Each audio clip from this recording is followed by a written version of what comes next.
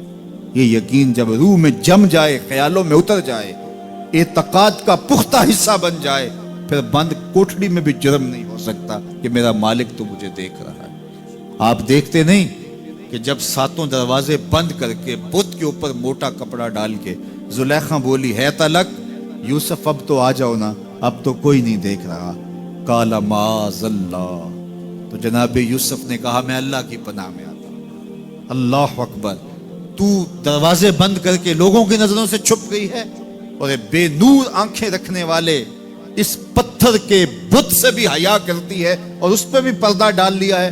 جب تو اس جھوٹے خدا سے حیا کرتی ہے، میں سچے خدا سے حیا کیوں نہ کروں جو 7ویں کوٹھڑی میں بھی دیکھتا ہے۔